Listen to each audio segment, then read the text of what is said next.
Venezuela evitó un posible enfrentamiento con Estados Unidos al suspender el sábado una orden para que los diplomáticos estadounidenses abandonasen el país.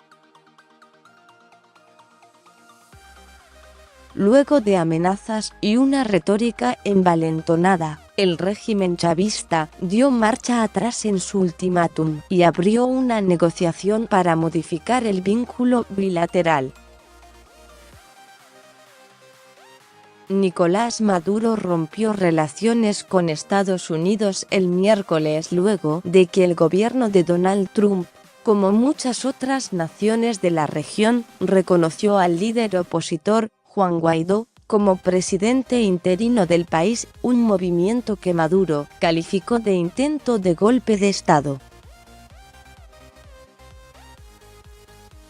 Maduro dio a los diplomáticos estadounidenses un plazo de 3 días para salir del país, pero la Casa Blanca dijo que no cumpliría el ultimátum alegando que el socialista ya no es el presidente legítimo. Esto preparó el escenario para un enfrentamiento en el complejo de la embajada estadounidense en Caracas el sábado en la noche, cuando vencía el plazo. Incluso, Diosdado Cabello había amenazado con cortar el suministro eléctrico y de gas. Pero tras la puesta de sol en la capital venezolana, el Ministerio de Exteriores emitió un comunicado diciendo que el gobierno de Maduro suspendía la expulsión para abrir un periodo de 30 días para negociar con las autoridades el establecimiento de una oficina de intereses estadounidenses en Venezuela, similar a la que tiene Caracas en Estados Unidos. Washington tuvo un acuerdo similar con Cuba durante décadas hasta que el expresidente Barack Obama restauró las relaciones diplomáticas con la isla comunista. Con miras a este objetivo, se ha autorizado la permanencia de personal remanente de cada misión, quienes durante el plazo acordado continuarán amparados por las prerrogativas diplomáticas, debiendo concentrar sus actividades exclusivamente en las sedes que correspondieron a las extintas embajadas antes de la ruptura de relaciones, subrayó el ministerio venezolano. El sábado, los alrededores de la embajada estadounidense en Caracas permanecieron en calma, sin presencia de autoridades policiales, aunque sí de seguridad interna.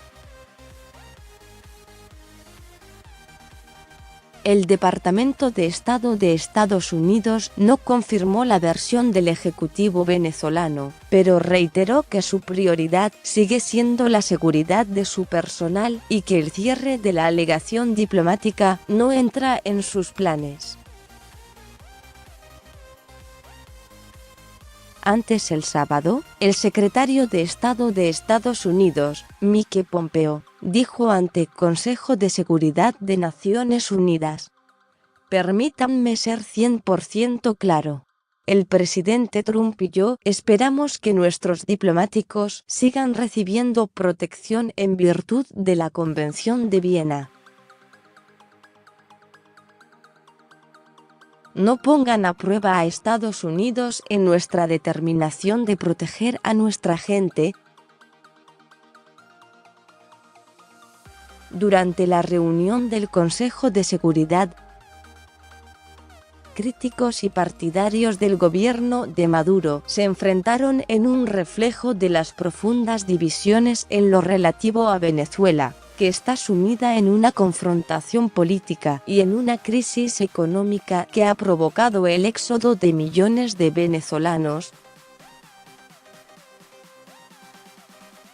Durante el debate, celebrado a petición de Washington, Pompeo exhortó a los países a poner fin a la pesadilla de Venezuela y a respaldar a Guaidó.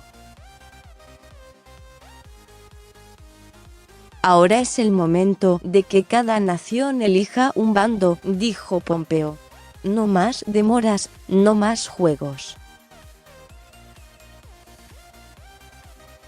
O están con las fuerzas de la libertad o están en línea con Maduro y su caos. Con información de APF, más sobre este tema. El agregado militar de Venezuela en Estados Unidos se rebela contra el régimen de Maduro y reconoce a Guaidó como presidente interino manual para distraídos. Así de legítima y democrática fue la reelección de Nicolás Maduro. Negocios y ascensos. ¿Por qué muchos jefes militares todavía respaldan a Maduro?